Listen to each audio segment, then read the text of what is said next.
ओटी भरून परत पाठवणी करणारा आमचा राजा, त्याची राजधानी इथे असताना त्या रायगडमध्ये डान्सबार सुरू आहेत.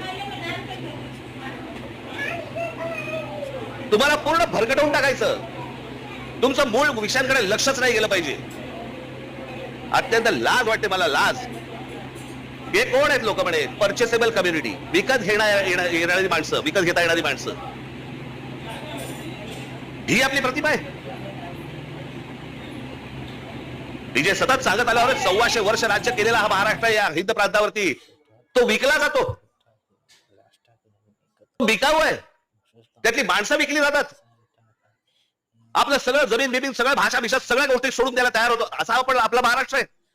कशासाठी पुतळे ठेवायचे शिवाजी महाराजांचे? डेकोरेशन म्हणून.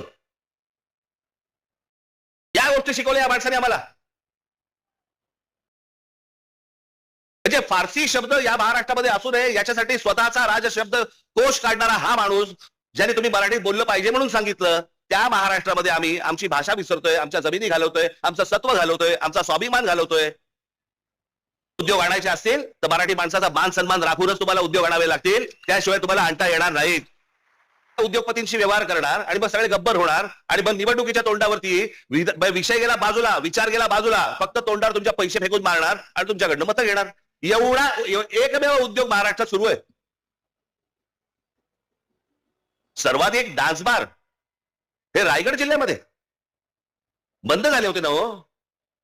मग अनधिकृतरित्या एवढे डान्सबार हे सगळे रायगड जिल्ह्यामध्ये, तेही कोणाचे? तेही मराठी लोकांचे. ही डान्सबारच्या दादी लावून तिकडून पिळून घ्यायचं. रायगड जिल्हा आहे ना